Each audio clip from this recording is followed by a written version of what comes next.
Hey guys, welcome back. Today on our '06 Ford Explorer, we are going to be replacing our struts here.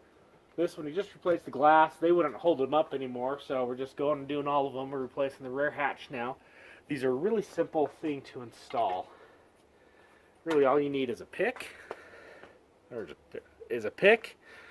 and this is the new strut, but the old one's just saying this metal band. Focus. There. Oh. This metal band around there, we just need to get underneath it to pull the old one out, and then these ones will just push right on. One other thing that's a good idea, I got to pull because I know once I remove this strut right here, this whole thing's going to try to come crashing down. So, we're just going to put the pull underneath the lift gate here.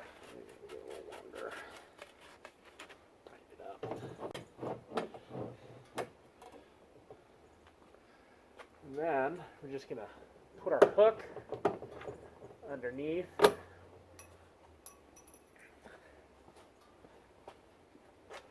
Since these are the old ones, I really don't care, but see, like, the ring came completely off. Then I'm going to do the bottom one here too.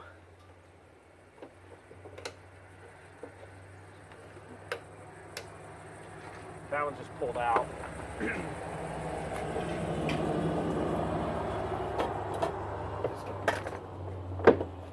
Manhandle that.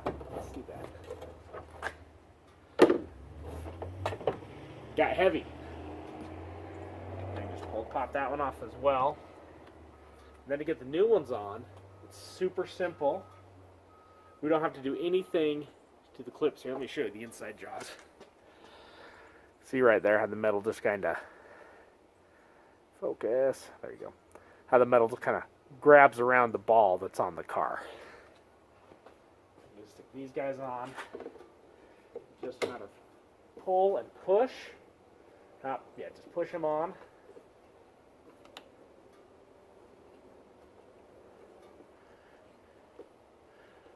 Rotate that guy around. You'll notice you will not be able to push the new shock. It's just a matter of pushing the lift gate. Push that one on. There you go. Completely done. So simple, easy. Even with me explaining it to you, took all of 3 minutes to replace your lift shock. Now, on this, the glass is just the same. It just takes a little bit smaller shock. So if you guys like what you saw here, give us a big thumbs up, smash that subscribe button, and thanks for watching.